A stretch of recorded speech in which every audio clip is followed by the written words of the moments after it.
সবাইকে সংবাদ এক নজরে স্বাগত। সঙ্গে আছে তাসমিয়া জারিন। পুলিশকে অবহেলা করে কিংবা পাশ কাটিয়ে দেশ করা সম্ভব নয় বলে মন্তব্য করে প্রধান উপদেষ্টা প্রফেসর মোহাম্মদ ইউনূস বলেছেন, আইন ও শৃঙ্খলা না থাকলে কোনো চিন্তা ও পরিকল্পনাই কাজে আসবে না। নিজ কার্যালয়ে মাঠ পর্যায়ের পুলিশ কর্মকর্তাদের উদ্দেশ্যে তিনি এসব কথা বলেন। ভাবমূর্তি পুনরুদ্ধার করে পুলিশ বাহিনীকে দায়িত্ব পালনের নির্দেশও দেন প্রধান উপদেষ্টা। নারী ও শিশু নির্যাতন দমন আইন সংশোধনের সিদ্ধান্ত নিয়েছে সরকার। উপদেষ্টা পরিষদ বৈঠকে এ বিষয়ে নীতিগত অনুমোদন দেওয়া হয়েছে। পরে ফরেন সার্ভিস একাডেমিতে সংবাদ সম্মেলনে আইন উপদেষ্টা আসিফ নজরুল বলেন, আইন সংশোধন করে বৃহস্পতিবারই গেজেট প্রকাশ হতে পারে। ধর্ষণ মামলা আলাদাভাবে বিচার করার জন্য বিশেষ ট্রাইব্যুনালের বিধান রাখা হয়েছে। নির্বাচিত সরকার প্রতিষ্ঠা না হলে নানা রূপে স্বৈরাচার ফিরে আসবে বলে আশঙ্কা করছেন বিএনপি নেতারা।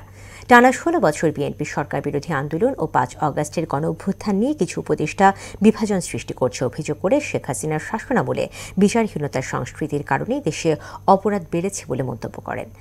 রাজধানীতে আলাদা অনুষ্ঠানে এসব কথা বলেন তারা। করোনাভাইরাসের টিকা কেনার নামে রাষ্ট্রের ২২,০০০ কোটি টাকা আত্মসাতের অভিযোগে বেক্সিমকো ফার্মার vice chairman Salman F Rahman ও সংশ্লিষ্টদের বিরুদ্ধে অনুসন্ধান শুরু করেছে দুর্নীতি দমন কমিশন দুদক। এছাড়া আওয়ামী লীগ দলীয় সাবেক সংসদ সদস্য শাহীন চাকলাদার ও তার স্ত্রীর বিরুদ্ধে জ্ঞাত আয় বহির্ভূত সম্পদ অর্জনের অভিযোগে মামলা করেছে দুদক।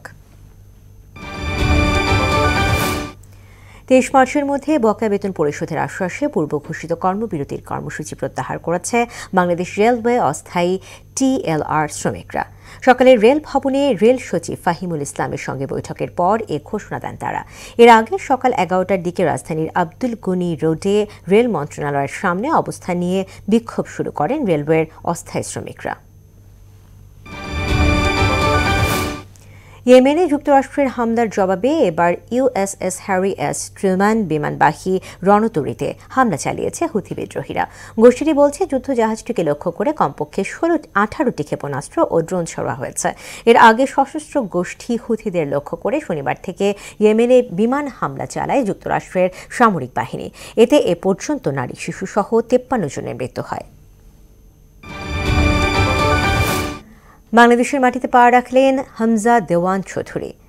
সকাল 11:30টার দিকে সিলেট ওসমানী আন্তর্জাতিক বিমানবন্দরে পৌঁছান বাংলাদেশি বংশোদ্ভূত এই ইংলিশ ফুটবলার।